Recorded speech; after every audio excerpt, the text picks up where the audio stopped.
Hello aspirants, APSC Pro লৈ মই আপোনালোকক স্বাগতম জনাইছো। আজি মই complete book list for APSC beginners কি book list আপোনালোকে ফলো কৰিব সেইখিনি মই শেয়াৰ কৰিম। আহকচোন ভিডিওটো ষ্টাৰ্ট কৰো। তো প্ৰথমতে ফাৰ্স্ট মই আপোনালোকৰ লগত সিলেবাস শেয়াৰ কৰিছিলো।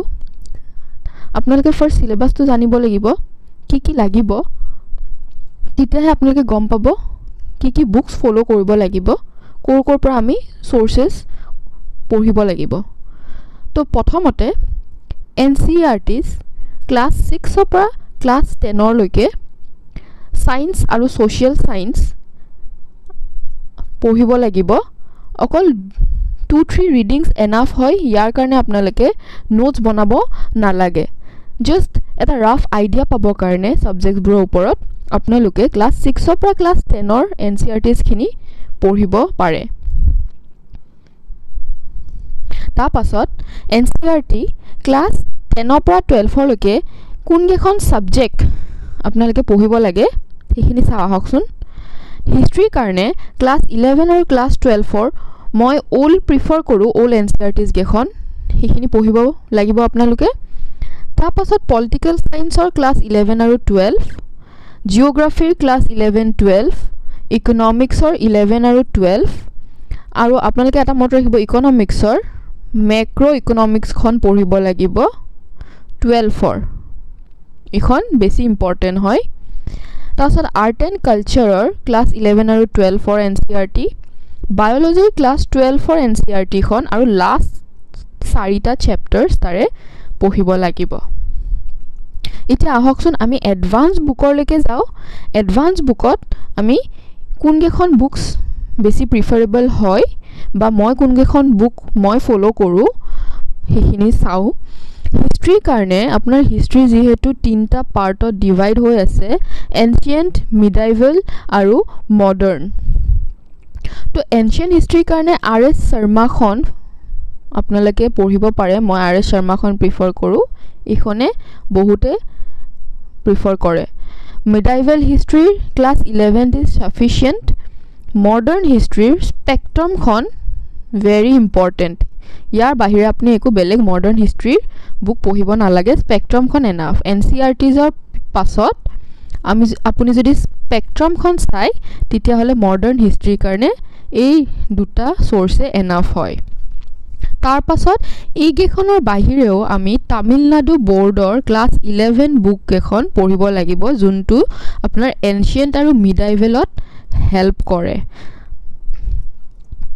ইকোনমিক্সৰ যদি আমি চাব যাও তেতিয়া হলে ৰমেশ সিং এখন বুক আছে ৰমেশ সিংৰ, এখন বহুত হেল্পফুল হয়।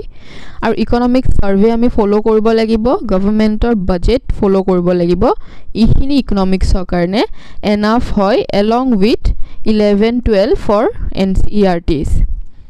জিওগ্ৰাফিৰ চাব গলে জিওগ্ৰাফিৰ ইম্পৰ্টেন্ট বুকখন হ'ল আপোনাৰ GC লিয়ঙত আপুনি বহুত ৰিলেভেন্ট হেৰিবোৰ পাব। তাৰে এক্সাম্পলছবোৰ যদিও ৰিলেভেন্ট নাপায় কিন্তু তাৰে GC লিয়ংখন আপুনি থিওৰিজৰ কাৰণে পঢ়িব পাৰে।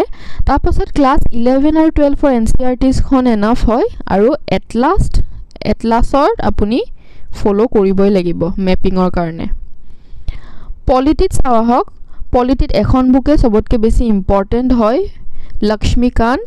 আৰু আপুনি যদি ইতিয়ালৈকে লোৱা নাই লক্ষ্মীকান্তখন তেনেহলে সদায় নিউ এডিশন খনহে লক্ষ্মীকান্তৰ লব।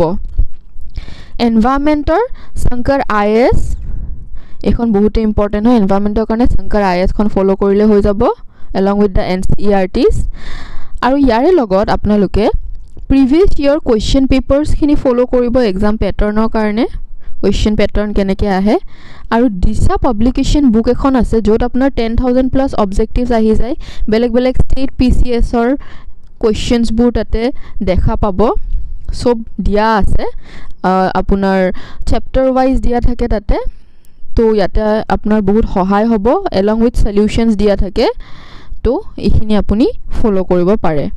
তাৰ পাছত চাওক এছাম পাৰ্টটো যেহেতু 30-35% ফলো কৰে তো হেতু কাৰণে এছাম পাৰ্টটো অলপমান বেলেগকে আমি পঢ়িব লাগিব তো হিষ্ট্ৰী অফ আসামত আপোনাৰ প্ৰিয়ম গোস্বামীৰ the history of Assam cover কৰে ট্ৰিটি অফ ইয়াণ্ডাবু 1826 পৰা 1947 ইণ্ডিয়াছ ইণ্ডিপেণ্ডেন্সৰ লৈকে বহুত বেছি ইম্পৰ্টেণ্ট বুক হয় এখন পঢ়িবই লাগিব আসাম হিষ্ট্ৰীৰ কাৰণে আৰু লগতে এছ.এল. বৰুৱাৰ কম্প্ৰিহেনচিভ হিষ্ট্ৰী অফ আসামখন এনচিয়েণ্ট মিডাইভেল আৰু মডাৰ্ণৰ গোটেইখিনি দিয়া আছে আসাম জিঅ'গ্ৰাফিৰ কাৰণে আসাম ইয়ৰ বুক ফ'ল' কৰিলে হ'ব আৰু আসাম ইকনমিৰ কাৰণে আসাম ইকনমি বাই ডক্টৰ পুৰুষোত্তম ভণ্ডাৰীৰ এখন বুক আছে সেইখন ৰিলেভেণ্ট হয় আপোনাৰ আৰু আপোনালোকে ফ'ল' কৰিব লাগিব অসম বাজেট নিউজ পেপাৰ আপুনি আসাম ট্ৰিবিউন ল'ব পাৰে তাৰপিছত আসাম গভৰ্ণমেণ্ট ৱেবছাইটছ কিছুমান থাকে